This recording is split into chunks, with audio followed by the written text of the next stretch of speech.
আসসালামু আলাইকুম। আমি এখন বানাবো দারুণ মজার একটা সবজির বিরিয়ানি। শীতকালে এখন প্রচুর সবজি পাওয়া যাচ্ছে। এই শীতের সবজি দিয়েই অসাধারণ স্বাদের এই বিরিয়ানিটা একবার খাইলে এর স্বাদ অনেক দিন মুখে লেগে থাকবে। তৈরি করা অনেক সোজা। তো আসেন দেখি শুরু করা যাক। আমার একটা মশলা বানিয়ে নিতে হবে, সেই জন্য আমি এখানে নিচ্ছি 6টা এলাচি, আধা চা চামচ গোলমরিচ, আস্ত গোলমরিচ, 1 চা চামচ আস্ত জিরা, একটা জয়ত্রী পুরা ফুল, জয়টা একটা ফুলের মতো থাকে আর কি, যাই হোক। আর এখানে 3-4 টুকরা দারচিনি, একটা কালো এলাচি, 5টা লবঙ্গ আর একটা স্টার মশলা। এই যে এটাকে বলে স্টার মশলা, এই যে তারার মতো দেখতেছেন, এটা স্টার মশলা, এটা নিছি। এগুলাকে আমি গুঁড়া করে নিব। তালা ভাজা কোনো কিছুর দরকার নাই, এমনি গুঁড়া করে নিব। আর কেউ চাইলে অর্ধেকটা জায়ফলও দিতে পারেন এর সাথে। আমি এটাতে ব্যবহার করতেছি 6 রকমের সবজি। আমি এখানে নিচ্ছি গাজর, এরকম ছোটো ছোটো ডাইস করে কেটে, দেখতেই পারতেছেন, একটু বরবটি, ফুলকপি, ক্যাপসিকাম, মটরশুঁটি আর আলু। তো আমি মটরশুঁটি আর ক্যাপসিকামটা শেষে দিব, সেই জন্য একসাথে রেখে দিচ্ছি। ওই দুইটা দিলে সিদ্ধ হয়ে যাবে, খুব জলদি গলে যাবে। আর আলুটা আমি একটু পানিতে ভিজায় রাখছি, কারণ আলুটা যাতে লাল হয়ে না যায়। সব 1 কাপ কিংবা তার থেকে একটু বেশি থাকতে পারে, সামান্য একটু বেশি। এটা আমি একদম রান্না শেষের দিকে দিব। এখানে আমি 3/4 কাপ টক দই নিয়ে নিছি। এটা ঘরে তৈরি টক দই, অনেক কম খরচ পড়ে এখন বানাইতে, খুব সহজে তৈরি করে ফেলা যায়, অনেক কম খরচ পড়ে। যারা বানাইতে চান ডেসক্রিপশনে লিঙ্ক দেওয়া আছে, দেখে নিতে পারেন।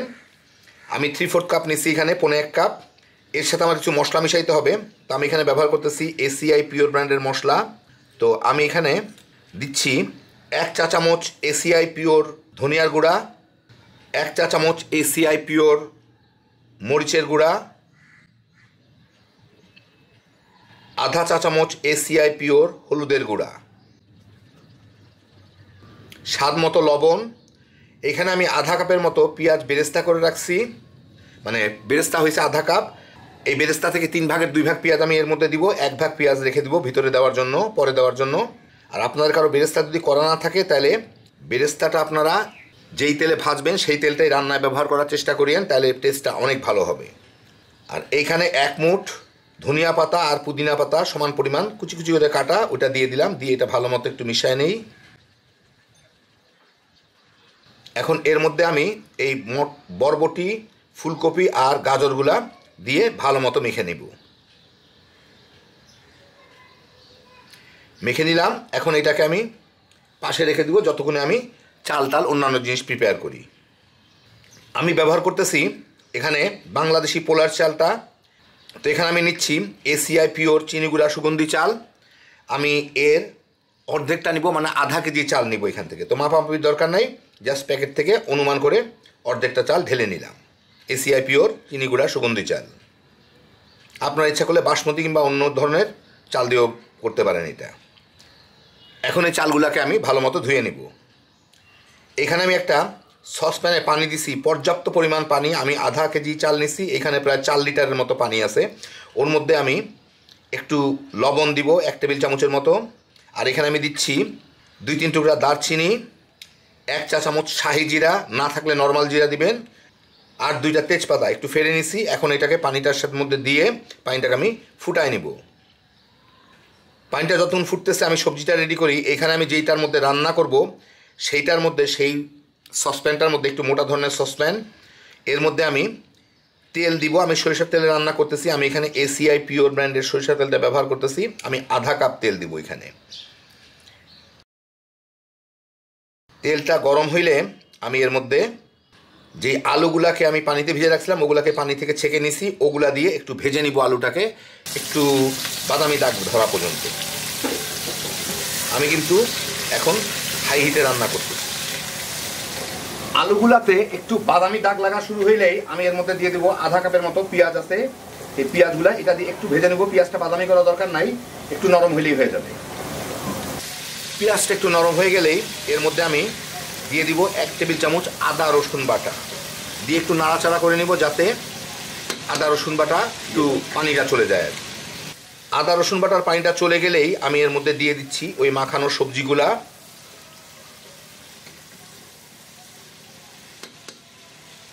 আমি আমি এটাকে এখন মাঝারি আঁচ করে দিলাম, চুলার জালটাকে মাঝারি আঁচে এটাকে 3-4 মিনিট ভেজে নিব। সবজিটা কিন্তু পুরো সিদ্ধ করে ফেলা যাবে না, অন্তত 50% মতো সিদ্ধ হলেই আমার হয়ে যাবে।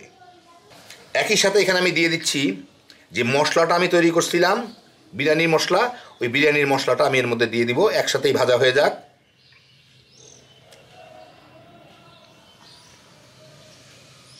একটু লবণটা দেখে নিই, কারণ আলুতে লবণ দেওয়া হয় নাই, লবণ আর একটু লাগবে।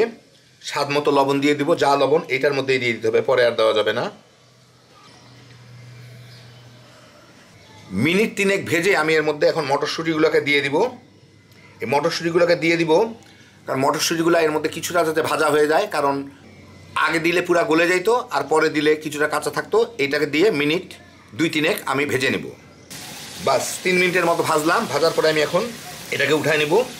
উঠায় নেওয়ার সময় আমি যেটা করব, সবজিটা এই ফ্রাই প্যানটাকে আমি একটু কাত করে রাখবো। কাত করে রাখলে দেখেন তেলগুলা কিন্তু জমে যাচ্ছে আরেকদিকে, এই যে দেখেন নিচের দিকে চলে আসতেছে, এই তেলটুকু আমার লাগবে। সেই জন্য আমি এটাকে পাশে রেখে তেলটাকে এর থেকে বের করে নিয়ে, তেলটা গড়ায় সাইডে পড়ে গেলে আমি সবজিগুলোকে উঠায় নেবো এটার থেকে। এদিকে আমার পানিটা ফুটে গেছে, 2-3 মিনিট ধরে ফুটতেছিল। দারচিনি, তেজপাতা এগুলো সব নির্যাসগুলো বের হয়ে আসছে, পানিটার কালারটাও বদলাই গেছে। এখন এর মধ্যে আমি ধুয়ে রাখা চালগুলা দিয়ে দিব। দিয়ে এটাকে আমি চালটাকে সিদ্ধ করে নিব, অন্তত পক্ষে 60% মতো সিদ্ধ হয়। চালগুলা যতক্ষণ সিদ্ধ হচ্ছে ততক্ষণ আমি এখানে একটু জর্দার রং গুলায় রাখছি, তার সাথে একটু কেওড়া জল দিয়ে দিব 1 চা চামচের মতো। জর্দার রংটা অপশনাল, কেউ চাইলে দিতে পারেন, না চাইলে না দিতে পারেন, তাহলে সরাসরি কেওড়ার জলটা পরে দিয়ে দিলেই হবে। চালগুলা প্রায় 60% মতো সিদ্ধ হয়ে গেছে। এই যে আপনার দেখাচ্ছি, দেখেন ভিতরে একটু সাদা সাদা থাকলেও এটা কিন্তু কিছুক্ষণের মধ্যেই নিজেই সিদ্ধ হইতে থাকবে। এই অবস্থায় আমি এটা পানি ফেলে দিব। আমার পানি ফেলতে ফেলতে যতদূর সময় লাগবে তার মধ্যে চালটা আরও 10-15% সিদ্ধ হয়ে যাবে। এই বাংলাদেশি পোলার চালগুলো খুব দ্রুত সিদ্ধ হয়, তো এই জন্য এটা আমি এই পানিগুলোকে ফেলে নিব। এখানে আমি 2 কাপ পানি রেখে দিব। তো আমি সেই প্যানটা নিয়ে নিলাম যেটার মধ্যে আমি সবজি ভাজি করছিলাম। এই যে দেখেন তেলগুলো, এতগুলো তেল ওখান থেকে কাট করে রেখে দিতে পারছি, বের করতে পারছি। এতগুলো তেল ওখান থেকে কাট করে আমি বের করে নিতে পারছি। একটু সবজি টবজিও লেগে গেছে, অসুবিধা নাই।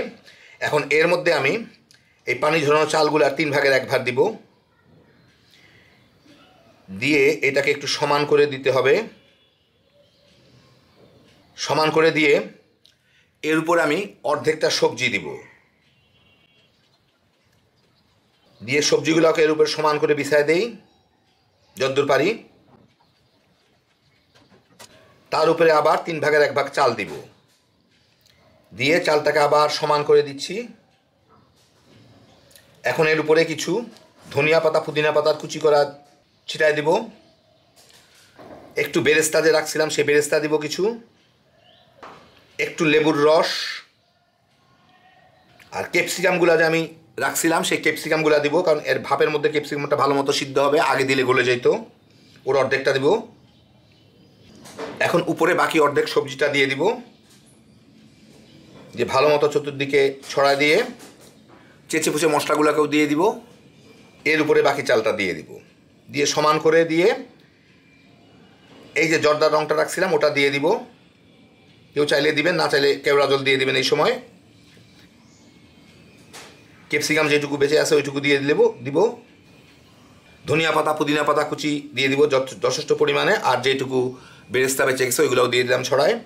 এখন যে পানিটা রাখছিলাম আমি 2 কাপের মতো, যেটার মধ্যে চাল সিদ্ধ করছিলাম, তার থেকে প্রায় 1 কাপের মতো পানি দিয়ে দিব চতুর্দিকে দিলাম। দিয়ে এখন এর মধ্যে কতগুলো কাঁচামরিচ, লাল মরিচ আমি ভেঙে ভেঙে রাখছি, আধা আধা করে রাখছি, ওগুলাকে বিভিন্ন জায়গায় ঢুকাই দিব। একটু লেবুর রস দিব উপরে। এখন ঢাকনাটা বন্ধ করে দিলাম। দিয়ে আমি এটাকে 3-4 মিনিট হাই ফ্লেমে জাল দিব। তো আমি প্রায় 4 মিনিটের মতো জাল দিলাম। এখন এটাকে আমার দমে দিতে হবে, মানে লো ফ্লেমে। তো সেই জন্য আমি একটা কাজ করব, এটাকে পাশে সরাই নিয়ে পাশের চুলা আমি একটা তাওয়া গরম রাখছি, রুটি ভাজা তাওয়া। ওই তাওয়াটার উপরে এটাকে বসায় দিব। দিয়ে চুলার জালটা একদম কমে নিয়ে যাব। আপনাদের আমি চুলার জালটা দেখাই দিচ্ছি। সবচেয়ে কমে আমার চুলার জালটায় রেখে এটাকে আমি 25 মিনিটের মতো জাল দিব। এটা দমে রাখা আর কি। এর মধ্যে একবারও কিন্তু ঢাকনাটা খোলা যাবে না। তো এই দেখেন আমার চুলার জালটা, এর নিচে নামাইলে কিন্তু চুলাটা আমার নিভে যাবে। সবচেয়ে কম যে জালে আছে সেই জালে আমি এটাকে দমে রাখবো 25 মিনিট। আপনাদের চুলায় আপনারা সবচেয়ে কম জালের মধ্যে রাখবেন, চুলা বড় হোক ছোটো কোনো অসুবিধা নেই, নিভু নিভু জালে। 25 মিনিট পরে আমি চুলাটা বন্ধ করে দিচ্ছি। এখন ঢাকনাটা খুলে দেখি কি অবস্থা। এই হচ্ছে ভিতর দিকটা। উপরের কয়েকটা চাল সবসময় একটু আধা সিদ্ধ অবস্থায় থাকে, একটু সাদা সাদা থাকে, একটু শক্ত শক্ত থাকে। সেই জন্য যেটা আমার করতে হবে হচ্ছে আশপাশ থেকে নিচ থেকে পোলাও নিয়ে এটাকে এইভাবে ঢেকে দিতে হবে, পাহাড়ের মতো করে দিতে হবে এটাকে, যাতে এর ভাপে এটা সিদ্ধ হয়ে যায়। এটাকে গোল করা বলে। তো আমি নিচ থেকে পোলাওগুলো উঠায় এনে এগুলোর উপরে দিয়ে দিই, উপরেরগুলোর উপরে বাস দিয়ে দিলাম। এখন আমি ঢাকনাটা লাগাই, এটাকে 10 মিনিটের জন্য আবার রেখে দিব। জাল টাল নাই, এমনি রেখে দিতে হবে, জাল ছাড়াই, এর ভাপেই বাকিটা সিদ্ধ হয়ে যাবে।